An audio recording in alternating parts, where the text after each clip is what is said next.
Hello everyone, কেমন আছো সকলে? আশা করছি ভালো আছো। চলো আবারও একটা নতুন ব্লগ নিয়ে তোমাদের কাছে চলে আসলাম। দেখো সকাল থেকে ব্লগটা শুরু করছি। সকাল থেকে মানে সকালে উঠে আমি মোমোকে স্কুলে দিয়ে এসেছি। তারপরে এসেই যে তোমাদের দাদাভাইকে চা করে দিলাম। আমার এখন স্নান হয়ে গেছে। আর মোমোকে আবার স্কুল থেকে নিয়ে এসে তারপরে একটু বেরোনো আছে, ওই জন্য তোমাদের দাদাভাই আজকে অফিস যায়নি। তো আজকে দেখো কি রান্না হয়েছে, আলু, ঝিঙে, সজনে ডাঁটা দিয়ে কাতলা মাছের ঝোল, এদিকে কিছু মাছ ভাজা আছে।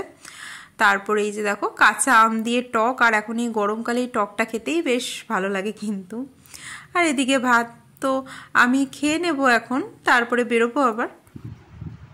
তো গরমের জন্য দেখো মোমোদের এখন সকাল সকাল স্কুল করে দিয়েছে। তো ওকে স্কুলে ছেড়ে আমি চলে এসে স্নান দান করে রেডি হয়ে গেছি। আর আজকে ওর বাবা অফিস যায়নি, তাই ওকে বলেছি যে ছুটির সময় বাবাই নিতে যাবে, কারণ আজকে আমাদের একটা কাজ আছে, তো সেখানে যেতে হবে, ওই জন্য আজকে আর অফিস যেতে পারিনি। তো চলো ব্লগটা দেখতে থাকো। এদিকে দেখো এই আলু, গাজর ভাজা আর ঢেঁড়স ভাজা, এগুলো দিয়ে আমি একটু ভাতটা খেয়ে নেব এখন। আর ওদিকে মাছ ভাজা নেব। আর এই ঘিটা কদিন ধরে ইউজ করছি, বেশ ভালো কিন্তু এই রেড কাউয়ের ঘিটা। এর আগে মিষ্টির দোকানের ঘি খেতাম, কিন্তু এই ঘিটা ইউজ করার পর দেখছি এটা কিন্তু খুবই ভালো। আর এটা তোমরা সব জায়গায় মোটামুটি পেয়েও যাবে। তো এটা কাঁচা লঙ্কা নিয়ে নিলাম, আর এখন ভাত খেয়ে নেব। তোমাদের দাদাভাই এখন মানে ধিমে তালে রেডি হবে, সবে ঘুম থেকে উঠলো। তো এখনও চা খাচ্ছে। আমি বললাম তাহলে খেয়ে যাও, ওকে স্কুল থেকে নিয়ে আসো, তারপরে এসেই স্নান ধান করো, নইলে অনেক টাইম লেগে যাবে কিন্তু। আর তারপর স্কুলের ছুটি টাইমও হয়ে যাচ্ছিলো, ওই জন্য দেখো তাড়াতাড়ি করে চা খেয়ে নিচ্ছে।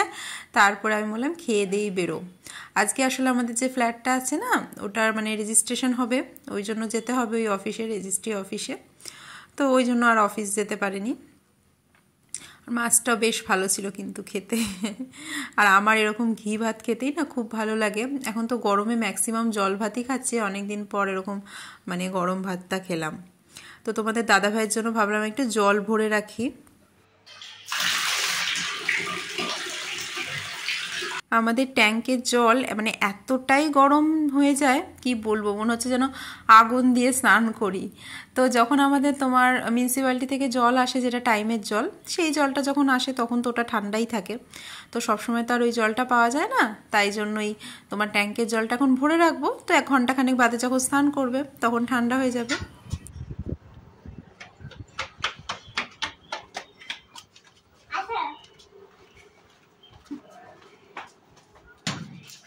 কে আনতে গেছিল আজকে? বাবা। তুমি টিফিন খেয়েছিলে তো?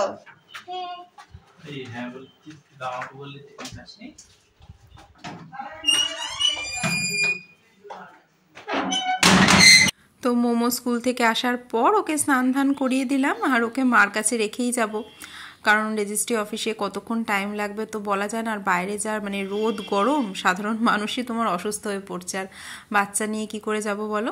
ওই জন্য মারও আজকে অফিস ছিল না, তো মা বাড়িতেই আছে। আর এদিকে তোমাদের দাদাভাই দেখো রেডি হচ্ছে। আর আমি ওই গরমের মধ্যেই চুড়িদারটা বানিয়েছি নতুন, এত আরাম পরে কি বলবো, মানে কাপড়টা এত সফট, আর মানে মনেই হয় না যে কিছু মানে পরেছি আর কি, খুব আরাম লাগে। তার উপর আবার সাদা কালার তো, আর কাপড়টাও খুব মানে ভালো, মালাই কটন যেটাকে বলে। তো চলো, আর দেখো আমি জল ফ্রিজে তো রাখা হয় না, কিন্তু এখন বেরোবো বলে ভাবলাম একটু ঠান্ডা জল নিয়ে যাই তাড়াতাড়ির জন্য, ওই জন্য ফ্রিজারেই আমি একটা ছোট বোতল ঢুকিয়ে দিয়েছি যাতে তাড়াতাড়ি ঠান্ডা হয়ে যায়।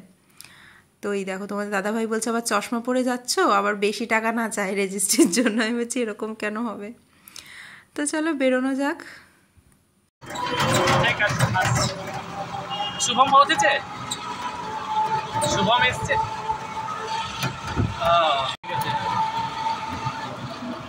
ঠিক আছে, আর কিছু জেরক্স টেরক্স লাগবে বলেছে।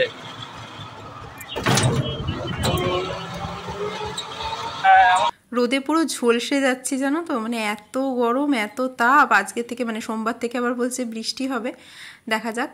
সকাল থেকে তো হাওয়া দিচ্ছে আজকে অল্প বিস্তর, আর এই অল্প অল্প হাওয়াতে না আরও বেশি কষ্ট হচ্ছে। তো দেখো এই যে আমাদের ফ্ল্যাটটা এখনও রেডি হয়নি, তৈরি হচ্ছে।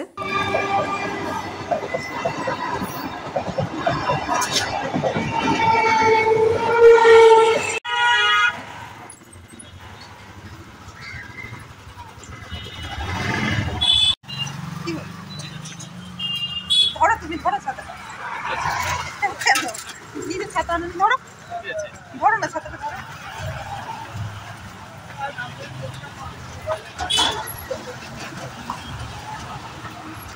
ডাইরেক্ট জিজ্ঞেস করবো চিড়িয়াখানা যাবে তাহলে হাতটা বাড়ানো যায়।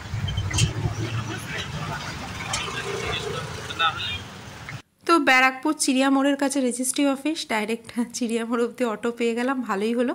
ওদিকে তোমার অনুশ্রী দাদা ওরাও আসবে, ওদেরও একসাথেই হবে আমাদের, আমরা যেহেতু পাশাপাশি ফ্ল্যাট নিচ্ছি তো আমাদের দুজনের একসাথেই বললো রেজিস্ট্রেশনটা হয়ে যাবে। তো ওখানে ওরা পৌঁছে গেছে, বললো গিয়ে দেখা হবে ওদের সাথে। এই দেখো একজন কমেন্ট করেছিল আমার ভিডিওতে যে সুবর্ণার সঙ্গে কিছু হয়েছে।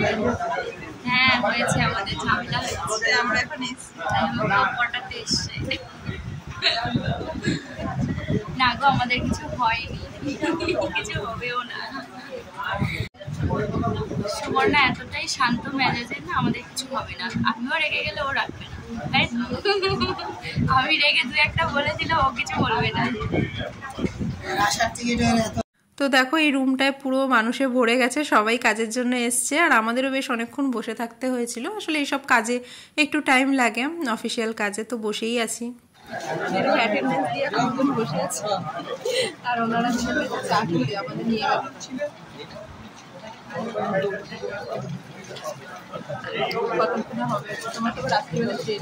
হ্যাঁ ওটাই ভাবছি, বাড়িতে যাবো, আবার ব্যাগপত্র কিছুটা গুছিয়ে এসছি, আবার কিছুটা গোছানো বাকি রয়েছে, রেখে এসছি। তো কখন হবে আমার ভালো লাগছে না, কিন্তু অফিসিয়াল ব্যাপারটা একটু সময় লাগবে। প্রচুর মনে হচ্ছে মেলায় এসছি। দেখো আমাদের কাজ কমপ্লিট হলো, এখন বিরিয়ানি খাবো। খাবে রোদের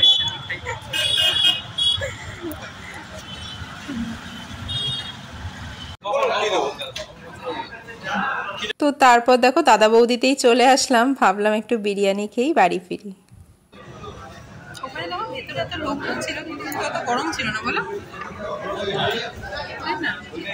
বিল্ডিংটার মধ্যে নিচে ছায়া ছোবা আছে, যাই জন্য ভেতর দিকে বিল্ডিং